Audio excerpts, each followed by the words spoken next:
Good morning student.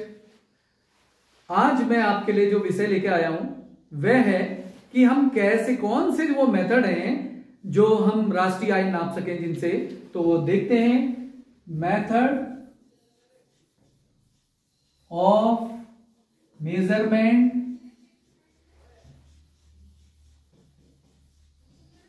Of national income. तो इसके लिए हमारे पास तीन मेथड है। कितने मेथड हैं? तीन। इसमें से हम एक पढ़ चुके हैं, जब हमने वैल्यू एडिट पढ़ा था तब हम प्रोडक्शन मेथड पढ़ चुके हैं और इसी को थोड़ा सा आज बताएंगे। Second one is income method and third one is expenditure method. थोड़ा जानकारी हमको हो चुकी है हालांकि इनसे, लेकिन आज हम इसको सारांश रूप में समझाने का प्रयास करते हैं। देखिए, प्रोडक्शन मेथड हमने समझा था, तो प्रोडक्शन मेथड में हमारे पास जो, देखिए सबसे पहले हम किससे इनकम जनरेट करेंगे? पर्सनल प्राइमरी सेक्टर से हमको इनकम मिली। जब हमने वैल्यू एडेड तरीका देखा था, प्राइमरी सेक्टर से इनकम जनरेट हुई, वैल्यू एडिशन हुआ। सेकेंडरी सेक्टर से इनकम जनरेट हुई और फिर थर्ड टेरिटरी सेक्टर से। किससे? टेरिटरी सेक्टर, तृतीय क्षेत्र। ये तीन क्षेत्र में उत्पादन होता है देश का, प्रोडक्शन। ये प्रोसेस मैंने बता दी है कि मनुष्य की आवश्यकताएं अनंत होती है, प्रोडक्शन चलता रहता है और उसी से इनकम भी जनरेट होती है। कल ये सर्कल मैंने बताया था पिछले वीडियो में कि प्रोडक्शन है और इनकम जनरेट हो रही है हमारे पास जो फैक्टर कॉस्ट है उसके माध्यम से, और इससे में फिर हम जो सेविंग की है उसका ही हम एक्सपेंडिचर कर रहे हैं। तो ये अलग अलग तरीके हैं जिससे मेथड है और ये एक प्रोसेस में रहते हैं, कॉन्टिन्यूस प्रोसेस में रहते हैं तीनों ही मेथड, और इनसे हम नेशनल इनकम निकालते हैं। तो अगर प्रोडक्शन मेथड से हमको वैल्यू एडिशन से निकालना है तो हम क्या करेंगे? देखिए, प्राइवेट सेक्टर से जितनी जनरेट हुई इनकम, सेकेंडरी सेक्टर से, टेरिटरी सेक्टर से, इससे आपको क्या मिल जाएगा? GDP market price. क्या मिल गया?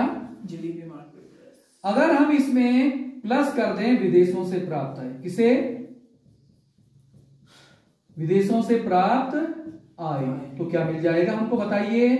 GNP market price. क्या मिल जाएगा? GNP market price. अगर हम इसमें विदेशों से आय जुड़ चुकी है, मूल्य ह्रास घटा दें। क्या घटा दें? मूल्य ह्रास घटा दें तो हमको क्या मिल जाएगा? NNP market price. NNP market price से हम घटा दें। अब देखिए, हमको मार्केट प्राइस से फैक्टर कॉस्ट में जाना है, तो यानी कि हमको अब क्या करना पड़ेगा? प्लस माइनस जो हम करते थे प्लस अप्रत्यक्ष कर, उसको हमको क्या करना पड़ेगा? घटाना पड़ेगा। अप्रत्यक्ष कर को घटाएंगे और आर्थिक सहायता को जोड़ेंगे, तो क्या मिल जाएगा हमको? NNP market factor cost. NNP factor cost. तो देखिए यहां पे हमने विदेशों से आय जोड़ी, जो जीएनपी मिल गया, अब एनएनपी मिल गया, और हमको यहां पे अप्रत्यक्ष किया तो इससे हमको क्या मिल गया?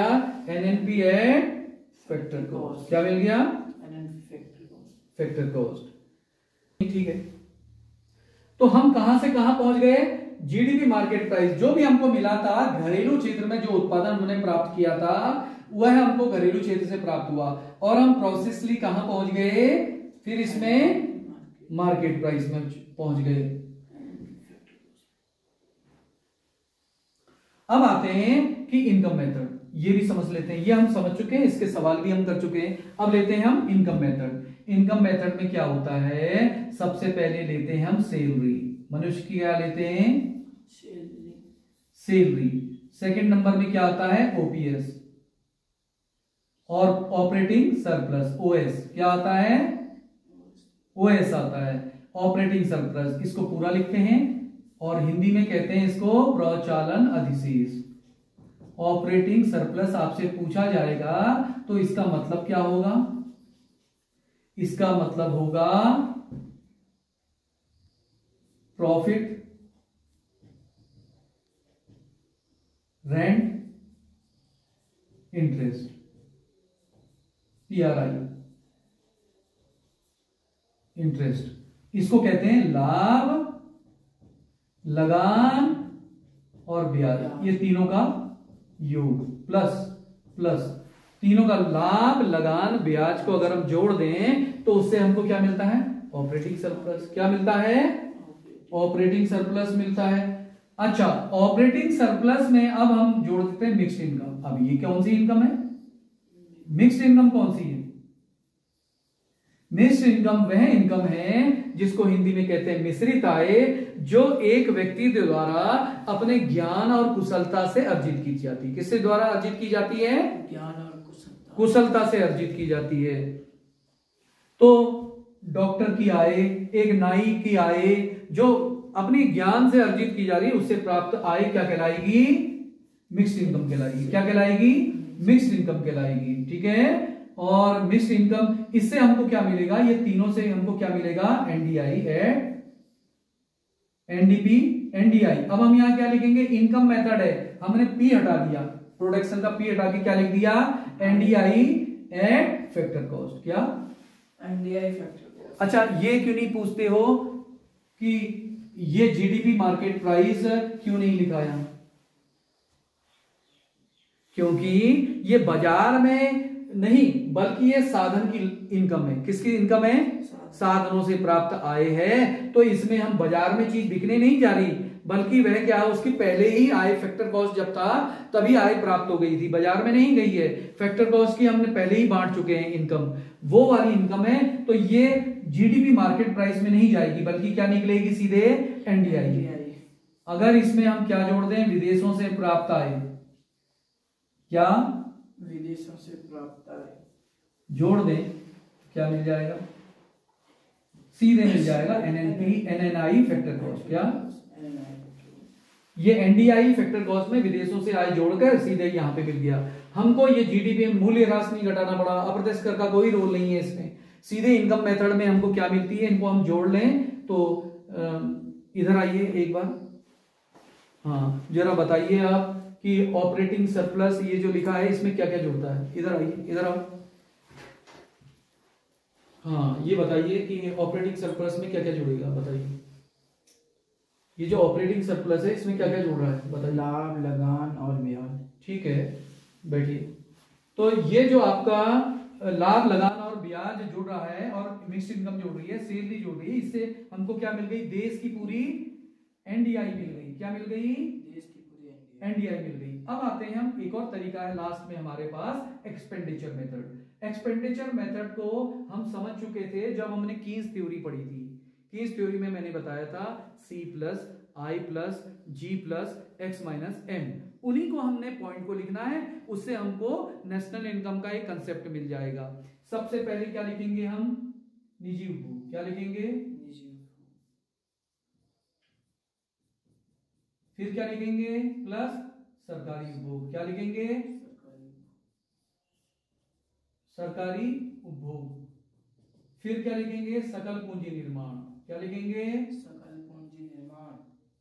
हाँ, जो भी हमारा इन्वेस्टमेंट हो रहा है उससे सकल पूंजी निर्माण जुड़ रहा है। फिर क्या लिखेंगे हम? निर्यात माइनस आयात, माइनस आयात। अच्छा, इन चारों चीजों को बताने के लिए अगर हम फॉर्मूला लगाएं तो क्या हो सकता है? वो C plus I plus G plus X minus M। ठीक है।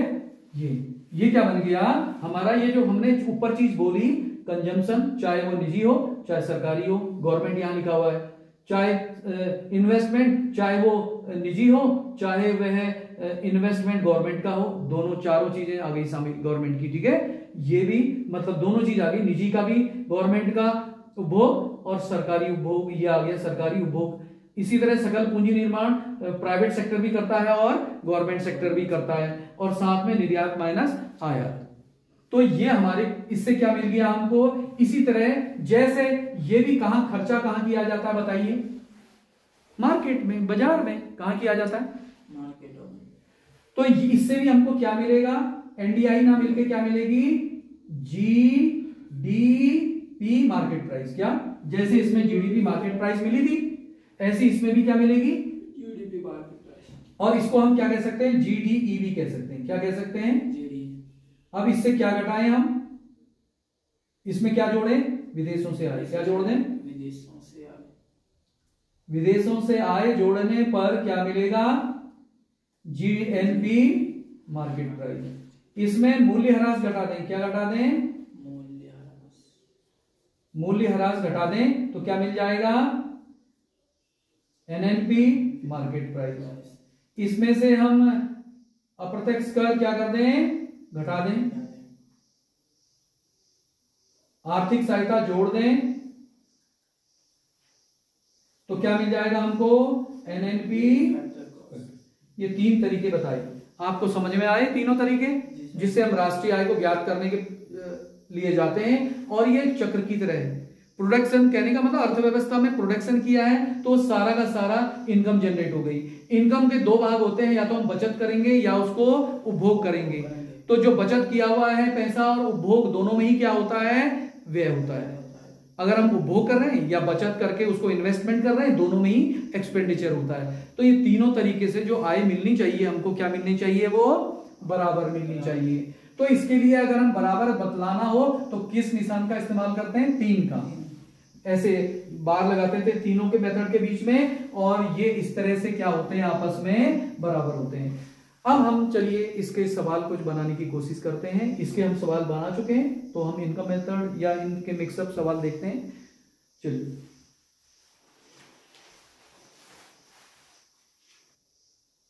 देखिए अब इस सवाल में हमने जो ज्ञात करना है, जीएनपी फैक्टर कॉस्ट ज्ञात करना है। तो सबसे पहली बात कि यहां पे चीजें क्या दी है, वेजेस एंड सैलरीज दी है, मिक्स्ड इनकम दिया, रेंट दिया, इंटरेस्ट दिया, प्रॉफिट दिया, डेप्रिसिएशन दिया है। अब इसमें देखिए कि मैंने बताया कि 3 तरीके थे हमारे पास। कौन से तरीके से आप कर पाओगे इस सवाल को, बताइए कौन सा मेथड सही रहेगा, प्रोडक्शन मेथड या इनकम मेथड की चीजें हैं इसमें दी हुई, या एक्सपेंडिचर मेथड, कौन से मेथड की चीज दी हुई है। हमको इस सवाल को निकालने के लिए किस मेथड की चीजें दिख रही है हमको, इनकम मेथड। किसकी, इनकम मेथड से निकालेंगे। और क्या निकालेंगे, जीएनपी फैक्टर कॉस्ट। क्या निकालना है हमने, जीएनपी फैक्टर कॉस्ट। जो मैंने सवाल बताया था उसमें मैंने आपसे कहा था कि जीएनपी फैक्टर कॉस्ट में आप सबसे पहले लेंगे मजदूरी, क्या लेंगे, सैलरी, क्या लेंगे, वेजेस एंड सैलरीज लेंगे। फिर क्या जोड़ेंगे, ऑपरेटिंग सरप्लस जोड़ेंगे, यानी कि प्राचालन अधिशेष जोड़ेंगे। फिर तीसरी चीज जो थी आपके लिए क्या थी, बताइए, ऑपरेटिंग सरप्लस के बाद मिक्स्ड इनकम। क्या, इससे अलावा मैंने कुछ नहीं बोला था। ऑपरेटिंग सरप्लस के 3 हिस्से थे, प्रॉफिट, रेंट एंड इंटरेस्ट। ये 3 चीजें और थी। तो ये चीजें हमको दिख रही है सवाल में, इनकम मेथड वाले में सब चीजें दिख रही हैं। सबसे पहले सैलरी दिख रही है, ये जोड़ देंगे। मिक्स्ड इनकम दिख रही है, एमआई, ठीक है। रेंट दिख रहा है, बीच में लिखा हुआ, ठीक है। इंटरेस्ट दिख रहा है, ठीक है, ये भी जुड़ जाएगा। प्रॉफिट दिख रहा है, ये भी जुड़ जाएगा। ये चीज है, ये डेप्रिसिएशन का क्या करें हम, इसको शामिल करें, नहीं करें। देखो सूत्र में मैंने नहीं लिखाया, लेकिन आपको क्या निकालना है, जीएनपी फैक्टर कॉस्ट। और मैंने बताया था इनकम मेथड से जब हम जो ये सूत्र लगा के आपको क्या मिलता है, इनकम मेथड से आपको क्या मिलता है, सीधे एनडीआई मिलता है। क्या मिलता है, एनडीआई फैक्टर कॉस्ट। जबकि हमको कहां जाना है, जी में जाना है। किस में जाना है, एन में नहीं, शुद्ध में नहीं, बल्कि सकल में जाना है। सकल में जाने के लिए कभी भी, ग्रॉस में जाने के लिए कभी भी ग्रॉस से अगर नेट में जाना है, ये नेट है, नेट में जाओगे तो मूल्यह्रास घटेगा। क्या घटेगा, मूल्यह्रास घटेगा। लेकिन नेट से जी में जाना है तो क्या होगा, नेट से अगर मूल्यह्रास घट रहा है ग्रॉस से नेट में जाने में, अगर नेट से ग्रॉस में जाओगे तो क्या होगा, मूल्यह्रास जुड़ेगा, प्लस हो जाएगा। तो कहने का मतलब ये डेप्रिसिएशन को इसलिए शामिल कर रहे हैं क्योंकि ये जी निकालना है। अगर इसकी जगह पे होता एन तो नहीं जोड़ते हैं डेप्रिसिएशन को, कुछ इस्तेमाल नहीं करते, क्योंकि उसमें से तो ऑलरेडी। तो हमने क्या करना है, डेप्रिसिएशन को जोड़ना ही है। तो अब देखिए सैलरी कितनी है, 24,500 500 प्लस ऑपरेटिंग सरप्लस में जो अलग अलग चीजें हैं, देखिए मिक्स्ड इनकम भी हमने जोड़ दी है, रेंट है कितना दिया है, ये देखिए प्रॉफिट कितना दिया है 7000, रेंट कितना दिया है देखिए 4000, इंटरेस्ट कितना दिया है देखिए 3000, कितना है 3000 प्लस मिक्स्ड इनकम कितनी है प्लस 3000, कितनी है 3000 और डेप्रिसिएशन कितना है 2000, कितना है 2000। अब हम इसको जोड़ लेते हैं,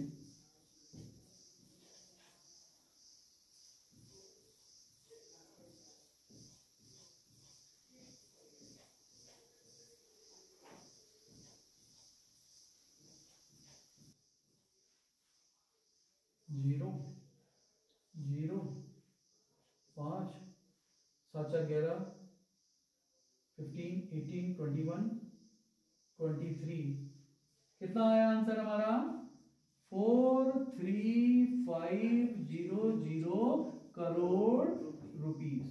ठीक है, ये हमारा क्या बन गया, सवाल बन गया। ठीक है, समझ में आया। अच्छा, नेक्स्ट सवाल हम लेते हैं।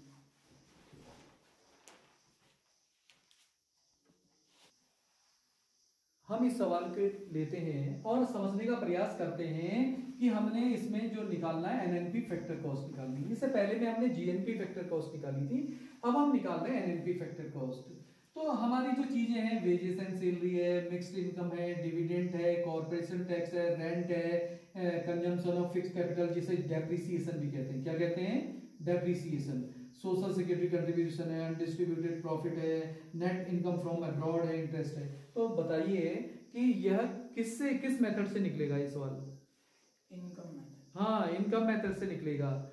और इसे क्या कहते हैं, कंजम्पशन ऑफ फिक्स्ड कैपिटल को डेप्रिसिएशन। क्या कहते हैं, डेप्रिसिएशन। तो अब हम देखते जाते हैं, हर चीज को शुरू से लेते जाएंगे और एनएनपी का फैक्टर कॉस्ट का सूत्र बनाते जाएंगे। देखिए, वेजेस एंड सैलरी शामिल होगी इनकम मेथड में, एक ही चीज लिखते हैं, वेजेस लिख देते हैं एंड सैलरी है, वेजेस एंड सैलरी शामिल होगी। मिक्स्ड इनकम शामिल होगी, हाँ, एमआई भी शामिल होगी। तीसरी चीज डिविडेंड शामिल होगा, ये आपको लाभांश है। देखिए, ये आपको अभी मैंने सूत्र में नहीं बताया, लेकिन ऐसा समझिए जो पहले सूत्र में मैंने बताया था कि वहां मैंने क्या कहा था कि जब हमने निजी आय बताई थी, निजी आय निकाल रहे थे, तो निजी आय निकालते समय हमने व्यक्तिगत आय निकाली थी। वहां पे अनडिस्ट्रीब्यूटेड लाभांश घटाया था कंपनियों का, और कॉर्पोरेशन टैक्स घटाया, निगम कर भी घटाया था, अनडिस्ट्रीब्यूटेड प्रॉफिट घटाया था, सोशल सिक्योरिटी कंट्रीब्यूशन घटाया था ना। जब वो राष्ट्रीय आय में शामिल होता होगा तभी तो घटाया था ना वहां। तो ठीक है, इसलिए हम इसको भी जोड़ेंगे, डिविडेंड को भी जोड़ेंगे। क्या करेंगे इसको, डिविडेंड जो लाभांश है वो राष्ट्रीय आय का हिस्सा है, शामिल होगा। क्या होगा, कॉर्पोरेट टैक्स शामिल होगा, रेंट शामिल होगा। कंजम्पशन ऑफ फिक्स्ड कैपिटल को शामिल करें या नहीं करेंगे, नहीं नहीं, क्यों, क्योंकि ये एनएनपी निकालना है, जीएनपी नहीं। अगर ये जीएनपी होता उसमें मूल्यह्रास जुड़ता, और इसमें कहीं जीएनपी तो दी नहीं है हमको। इससे सीधा कभी भी मिलता है तो किस में मिलता है, फैक्टर कॉस्ट में। मार्केट प्राइस में कोई चीज नहीं मिलती इसमें, इनकम मेथड में सीधा एनडीआई फैक्टर कॉस्ट मिलता है। क्या मिलता है, और ये क्या है, एनएनपी है, तो इसमें विदेशों से आय भी जुड़ेगी। तो हमारा निगम कर भी जुड़ गया, रेंट भी जुड़ गया, ये नहीं बस शामिल हो रहा। अगर ये जीएनपी होता तो ये भी शामिल हो जाता, सोशल सिक्योरिटी कंट्रीब्यूशन भी शामिल होगा। ठीक है, अनडिस्ट्रीब्यूटेड प्रॉफिट भी शामिल होगा, और NIA national income from abroad भी शामिल होगा, और साथ में इंटरेस्ट भी शामिल होगा। तो अब देखते हैं क्या बनता है सूत्र में सवाल से। वेजेस ये तो चलने में ये सुबह से उस समय से, हाँ, देखिए अब हम इस सवाल का रखते हैं, वेजेस कितना है, मिक्स्ड इनकम कितनी है, सोशल सिक्योरिटी कंट्रीब्यूशन देखिए कितना होगा, 50 है, और फिर डिविडेंड देखना था, डिविडेंड कितना है 300 प्लस कॉर्पोरेट टैक्स कितना है 100, रेंट कितना है 200, सोशल कंट्रीब्यूशन लिख चुके हैं, अनडिस्ट्रीब्यूटेड प्रॉफिट जो समाज में नहीं बटा कितना है वो भी 200 है, प्लस और नेट इनकम फ्रॉम अब्रॉड कितनी है -50, और फिर क्या है इंटरेस्ट कितना है 100। अब इस सवाल में देखते हैं कि इसका कितना योग आता है 1050, 1350, 1450, 1650, 1850 -1800 और 1900, कितना आ रहा है आंसर 1900 करोड़ रुपए। ये हमारा आंसर है। थैंक यू, और आशा है आप और न्यूमेरिकल बना के इसको समझने का प्रयास करेंगे। Thank you.